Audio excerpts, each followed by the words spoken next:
오늘 같이 보실 말씀은 에베소서 6장 1절부터 3절까지 보겠습니다. 자녀들아, 주 안에서 너희 부모에게 순종하라. 이것이 옳으니라.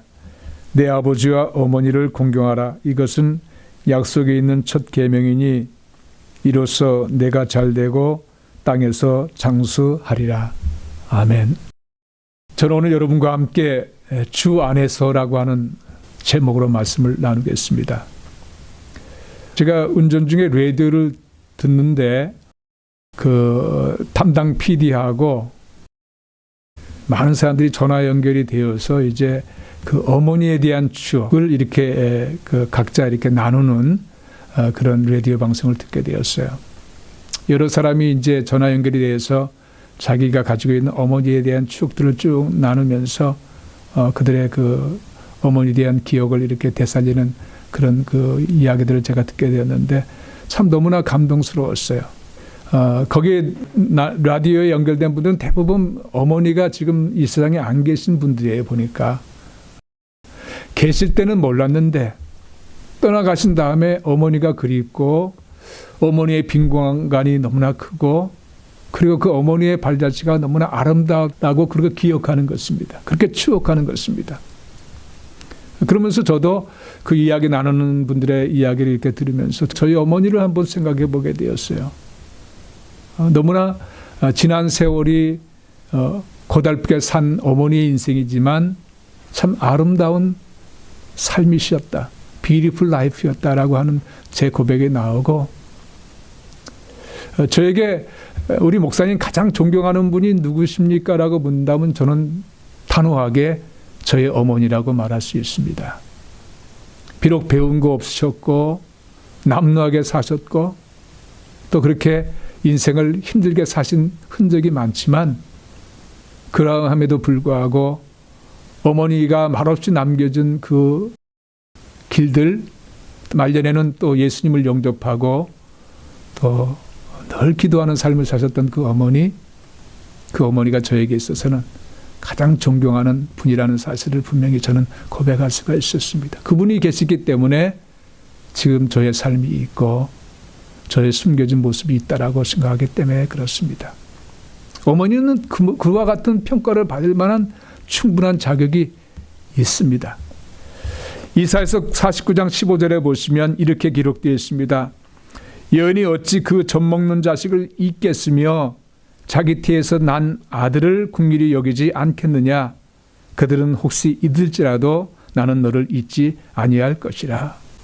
이 말씀은 이사야 선지자를 통해서 하나님께서 하신 말씀이에요. 바벨론 포로에 있는 이스라엘 백성들의 절망적인 상황에서 그들에게 위로해 주는 말씀이셨어요. 내가 너희를 잊지 않고 있다라고 하는 말씀을 하시면서 그 어머니와 자식을 비유하셨어요. 왜냐하면 하나님의 말씀은 예수님께서도 우리가 예를 들면 천국을 이 땅의 사람들에게 알리고 싶으셨지만 이 땅의 사람들의 그 한정된 지식과 한계 속에서는 천국을 이해할 방법이 없기 때문에 예수님께서는 이 땅의 사물들과 사람들을 통해서 비유로 천국을 말씀하시면서 이해하기 쉽게 하셨어요. 그것처럼 하나님이 이스라엘 백성을 향해서 함께 있는 그 잊지 않고 있는 그 마음을 마치 어머니가 자식에 대한 그 생각을 비유로 하시면서 이해하기 쉽게 하신 거예요. 여인이 어찌 그 젖먹는 자식을 잊겠으며 자기 태에서 난 아들을 긍휼히 여기지 않겠냐. 자식을 잊지 못하고 긍휼히 여기는 것이 바로 그 어머니의 진실한 마음이라는 거예요. 물론 강박한 세대에서 그렇지 못한 사람들이 있습니다. 그래서 그들은 혹시 잊을지라도라고 그게 말씀하고 있는 것입니다. 하나님께서는 우리 어머니들의 마음속에는 이 자식을 잊지 못하고 긍휼히 여기는 그런 마음을 심어 놓으셨어요. 바로 그런 것이 바로 하나님이 갖고 있는 동일한 마음이라고 우리에게 알려주고 있는 것입니다. 하나님의 깊은 관심은요, 하나님과의 우리의 관계성을 확실하게 갖기 위해서는 이 땅의 사람과의 관계성을 통해서 확립시키기 원하시는데 바로 그것이 십계명에서 5계명에 말씀하신 내 부모를 공경하라고 하는 말씀이에요. 1계명부터 4계명까지는 하나님에 대한 말씀입니다. 근데 5계명부터 10계명까지는 사람에 대한 말씀이에요. 근데 그 사람에 대한 말씀의 가장 첫 번째 계명으로 내 부모를 공경하라고 말씀하고 있는 것입니다. 출애굽기 20장 25절에 5계명은 이렇게 말씀하고 있습니다. 내 부모를 공경하라. 그리하면 내 하나님 여호와가 내게 준 땅에서 내 생명이 길리라. 오늘 이 본문의 사도 바울은 이 말씀을 그대로 인용한 것이에요. 그러면서 특이하게도 자녀들아 주 안에서 너희 부모에게 순종하라 이것이 옳으니라라고 앞에 붙이면서 그 다음 2절 3절에 5계명을 그대로 말씀하고 있습니다. 그런데 이 여기에 기록된 5계명은 풀이해 놓은 5계명이에요. 5계명에는 이렇게 기록되어 있습니다. 내 부모를 공경하라. 그래서 사도 바울은 내 아버지와 어머니를 공경하라고 이렇게 풀이했습니다.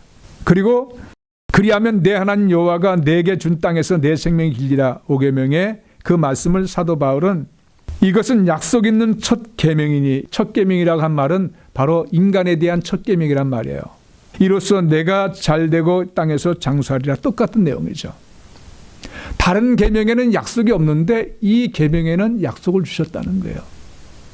땅에서 잘되고 장수하게 하신다는 약속이에요. 이것은 굉장히 큰 우리 크리스천들에게 주는 위대한 약속입니다. 하나님 안에 사는 사람들, 특별히 그 부모의 관계성 속에서 부모를 공경하는 사람들에게는 하나님께서 특별히 기억하시고 특별한 은혜를 내려주시겠다는 약속을 말씀하고 있는 것입니다. 근데 내 부모를 공경하라. 공경하라고 하는 단어는 히브리어로 카베드라고 하는 단어입니다. 근데 이 단어는 원래 구약에 보면 이 하나님께만 쓰는 단어예요. honor God. 하나님께 공경하라. 그런 단어인데 내 부모에게 공경하라고 하는 그 말에도 똑같이 사용했어요. 이것은 대단한 의미가 있는 거예요. 하나님과의 관계성, 부모의 관계성 동일하게 취급해 주시겠다는 뜻이 있는 것입니다. 다시 말씀드리면 부모와의 관계성 속에 부모에게 공경하는 그 사람이 진정으로 하나님을 공경할 수가 있고 하나님을 진심으로 공경하는 사람은 부모를 진심으로 공경할 수 있다라고 하는 것을 말씀하고 있는 거예요. 여러분 이것은 진리입니다. 여러분 하나님을 진실로 사랑하고 공경하는 사람 치고 부모를 사랑하고 공경하지 않는 사람은 없어요. 왜냐하면 그 마음속에 이 하나님에 대한 공경의 마음을 온전히 우리 육신으로 보이는 부모에게도 보일 수 있게 만드셨기 때문에 그런 것입니다. 저는 오늘 주목하고 싶은 것은요. 이 자녀들아 주 안에서라고 하는 단어입니다. 그래서 제목을 제가 주 안에서라고 그렇게 지었습니다. 여기서 주 안에서라고 하는 단어를 우리가 알기 위해서는 주라고 하는 의미를 알아야 됩니다. Lord, the Lord. 이 주님이란 뜻이죠. 주인이란 뜻입니다. 나의 주인. 이 주라고 하는 것은 천지 만물을 주관하시는 분을 의미합니다. 그러니까 나의 인생을 철저히 다 관리하시고 주관하시는 나의 인생의 주인이라고 하는 사실이에요. 나의 삶은 내 것이 아니라고 하는 사실이에요. 그것을 인정하는 것이 바로 주라고 하는 의미에 들어 있습니다. 이 주라고 하는 의미는 인생의 절대자요, 주관자요, 우리의 삶의 창조라고 하는 의미를 가지고 있습니다. 그리고 시편 23편에서는 이 주라고 하는 의미를 목자라고 하는 개념을 우리에게 알려주세요. 우리가 친밀하게 우리의 삶의 현장에서 이 주님이라는 분이 구말리 장천에 계신 분이 아니고 나의 삶의 현장에서 나의 인생을 이끌어 가시는 그런 주님이라는 표현으로 목자라고 하는 그런 단어를 썼어요. 여호와는 나의 목자시니 내게 부족함이 없으리로다. 이 주님은 나의 주가 되시는 이 목자 되신 이분께서는 나의 삶에 부족함이 없도록 인도하시는 분입니다. 그가 나를 푸른 풀밭에 누이시며 쉴만한 물가로 인도하시는도다. 내 영혼을 소생시키시고 자기 이름을 위하여 의의 길로 인도하시는도다. 쉴만한 물가, 의의 길, 이것은 십자가의 길이에요. 그렇게 인도하시는 분이에요. 내가 사망의 음침한 골짜기를 다닐지라도 해를 두려워하지 않을 것은 주께서 나와 함께 하십니다. 나와 함께 해주시는 그 주가 되시는 분이라는 것이에요. 주의 지팡이와 막대기가 나를 안위하시나이다. 주께서 내 원수의 목전에서 내게 상을 차리시고 기름으로 내 머리에 바르셨으니 내 잔이 넘치나이다. 원수와의 관계성 속에 있는 인간의 삶의 그 수없이 많은 상처와 어려움 속에서도 우리 하나님께서는 나에게 놀라운 은혜를 베풀어 주시고 잔이 넘치게 하신다는 거예요. 내 평생의 선하심과 인자심이 반드시 나를 따르리니 내가 여호와의 집에 영원히 살리로다. 이것은 두 가지 말씀이죠. 나의 인생 가운데 선하심과 인사함이 나를 따라오게 만드신다는 거예요. 내가 가는 곳곳마다 인생길에 그 선하심과 인자심은 사랑이거든요. goodness, love, 그것이 나를 따라오게 하신다는 거예요. 그리고 마지막 때는 아버지 집에 영원히 거하게 하시는 그런 은혜를 주시는 주님이시라는 사실이에요. 얼마나 놀라운 축복의 또 위로의 말씀입니까? 바로 그 하나님이 나의 주가 되신다는 거예요. 예수 그리스도가 나의 주가 되신다는 거예요. 성령님께서 나의 주가 되신다는 거예요. 자, 이런 주 안에라고 하는 의미는 무엇일까요? 그것은 바로 하나님 안에서, 예수 그리스도 안에서, 그리고 성령님 안에서라고 하는 동일한 의미입니다. 이런 주님 안에 있을 때 우리의 삶은 가장 안전한 삶이에요. 가장 복된 삶이에요. 가장 축복된 삶이에요. 그래서 사도 바울은 유라굴라 강풍을 만났을 때에 그가 로마로 호송되는 배에 태워져서 로마로 가고 있는 중에 그 바다에서 유라굴로라고 하는 강풍을 만났을 때 그가 하나님께 고백한 것이 있습니다. 내가 속한 바 곧 내가 섬기는 하나님. 여기 내가 속한 바라고 하는 것은 내가 주님 안에 있다라고 하는 고백이에요.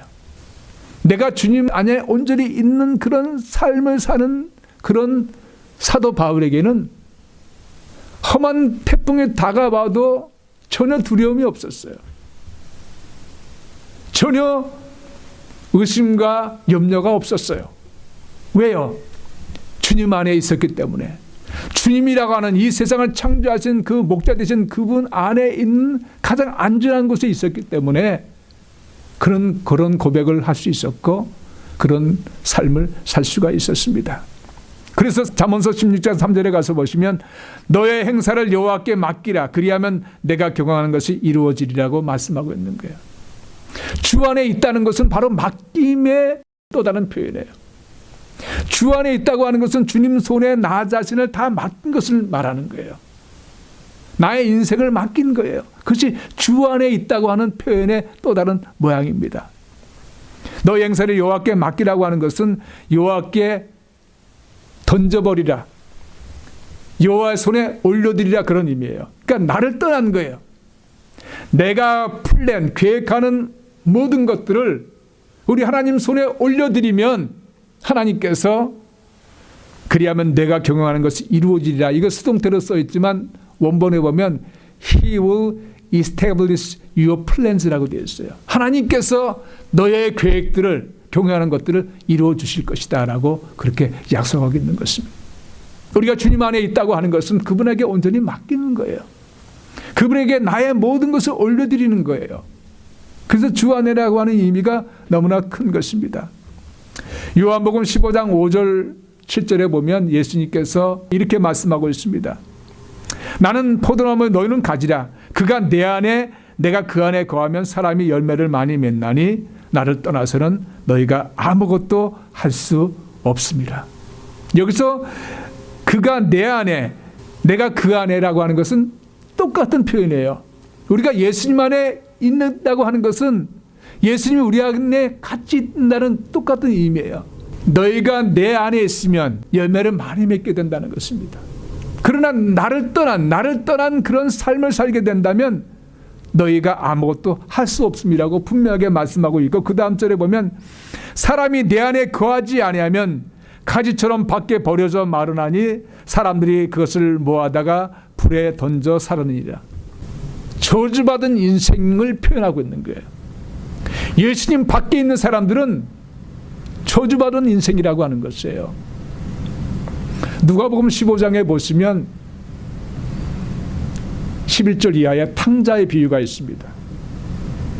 그 둘째 아들은 아버지께서 재산을 요구해서 그걸 가지고 떠납니다. 그런 그 재산을 가지고 떠날 때 아버지 없으니까 참 자유를 누릴 것으로 생각을 했습니다. 너무나 행복할 것으로 생각했습니다. 그런데 아버지를 떠나니까 세상 어둠의 지배를 받게 되는 거예요. 자유스러운 것이 아니고 결국은 보이지 않는 세계의 어둠에 속박을 당하는 것입니다. 그것은 우리에게 주는 영적인 귀한 메시지입니다. 우리가 주님 안에 있는 것하고 밖에 있는 것의 차이를 보여주고 있는 거예요. 여러분, 우리가 주님 안에 있으면 뭔가 얽매임을 받는 것 같잖아요. 뭔가 속박을 받는 것 같잖아요. 그러나 그분께서는 우리의 생각보다 높으시고 우리 길보다 높으시기 때문에 가장 위대한 일들로 준비하셔서 우리를 인도하신 분이에요. 우리를 세상에 누리지 못하는 참 자유를 누리게 하시고 세상에 주지 못하는 참 평안을 누리게 하시는 분이에요. 그분 안에 있을 때만 우리는 세상의 속박에서 벗어나서 참 자유와 은혜를 누릴 수가 있다는 사실을 주 안에서라고 하는 단어에서 우리가 깨달을 수 있고, 조금 전에 제가 읽었던 요한복음 15장 그 포도나무 가지의 비유에서도 말씀하고 있습니다. 그 다음 절에 이렇게 또 말씀하고 있습니다. 15장 7절에 너희가 내 안에 거하고 내 말이 너희 안에 거하면 무엇이든지 원하는 대로 구하라. 그리하면 이루리라. 우리가 여러분 주님 안에 있으면 무엇인지 구할 수 있는 자격을 얻게 된다는 거예요. 그럴 때 예수님께서는 그 기도에 응답을 주시겠다고 분명히 약속하셨습니다. 여러분, 우리가 주님 안에 있다고 하는 그 고백은 주님께 모든 것을 다 올려드리고 맡긴 것을 말씀하고 있는 것입니다. 고린도후서 10장 17절에 보면 사랑하는 자는 주 안에서 자랑하라. 주 안에서 자랑하라고 했습니다. 빌립보서 4장 4절에는 주 안에서 항상 기뻐라. 주 안에서 기뻐하라고 말씀하고 있습니다. 우린 주 안에서 사는 삶, 주님을 떠나지 아니하고 주님을 믿는 믿음 안에서 살아야 된다는 것을 우리에게 가르쳐주고 있는 것이죠. 찬송가 370장에 보면 주 안에 있는 나에게 딴 근심이 있으랴 십자가 밑에 나아가 내 짐을 풀었네. 주 안에 있는 나에게 딴 근심 있으랴. 주 안에 있는 나에게 딴 근심이 있을 수가 없는 것이죠. 영어에 나와 있는 이 본문의 그 가사를 보면 주 안에라고 하는 표현은 없어요. 나의 그 주님을 trusting heart to Jesus clings라고 표현되어 있어요. 그러니까 주님을 완전히 믿는 신뢰를 우리 주님께 붙였다. 주님을 붙잡았다. 그런 뜻이에요. 주 안에 있는 표현보다도 더 강력한 거예요. 그래서 우리 한국 번역으로 이렇게 가사를 바꿀 때 주 안에 있는 나라고 했는데 이 주 안에 있는 나라고 하는 것보다 더 강력한 표현이에요. 근데 우리가 이해하기 쉽게는 주 안에 있는 나에게가 더 적절한 이해가 되기 때문에 이렇게 한국어로 번역할 때 한 것 같아요. 어쨌든 같은 의미입니다. 주 안에 있으면, 주님을 온전히 신뢰하는 마음으로 그분을 붙잡고 있으면 우리는 세상을 두려워하지 않습니다. 염려와 근심에 바다에 빠져서 허우적거리지 않습니다. 왜냐하면 주님 안에 있는 은혜의 빛 속에 있기 때문에 그렇습니다. 그리고 여기서 본문에 보시면 너희 부모에게 순종하라. 이 순종이라는 단어가 굉장히 중요한 것은 이 십계명에서는 공경하라고 표현되어 있잖아요. 카베드라고 표현되는데 이 순종하라고는 오비디언스라고 하는 의미가 조금 더 확장되어 있습니다. 왜냐하면 이 순종이라고 하는 것은 관계성 속에 나오는 표현이에요.